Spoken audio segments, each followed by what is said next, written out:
રાજકોટના ગોંડલમાં ક્ષત્રિય મહિલા આગેવાન પદ્મિની બાવાળા સામે હની ટ્રેપની ફરિયાદ મામલે પોલીસે મોટી કાર્યવાહી કરી છે।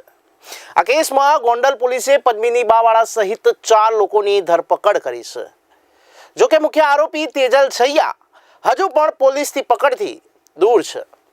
ગોંડલના નિવૃત્ત વૃદ્ધને હની ટ્રેપમાં ફસાવીને પૈસાની માંગણી, મકાન પડાવવાની ધમકી અને જાનથી મારી નાખવાની ધમકી આપી હોવાનો ફરિયાદમાં આરોપ છે।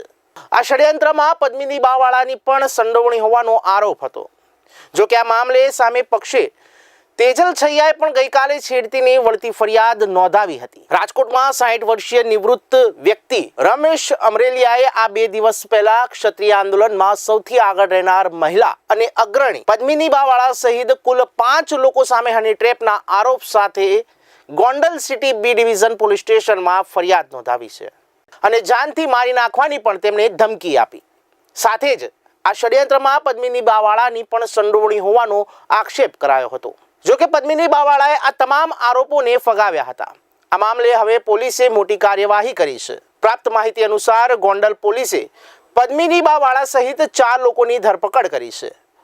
આરોપીઓમાં પદ્મિની બા, સત્યજીત સિંહ, શ્યામ રાયચુરા અને હિરેન દેવળિયા સામેલ છે, જ્યારે મુખ્ય આરોપી તેજલ છૈયા હજુ પોલીસ પકડથી દૂર છે।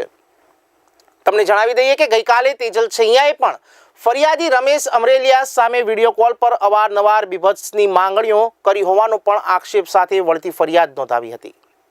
આ મામલે પોલીસે વધુ તપાસ હાથ ધરી છે। જો કે આ તમામ લોકોની ધરપકડ બાદ થોડાક જ કલાકોમાં તમામ લોકોને જામીન મુક્ત કરવામાં આવ્યા હતા।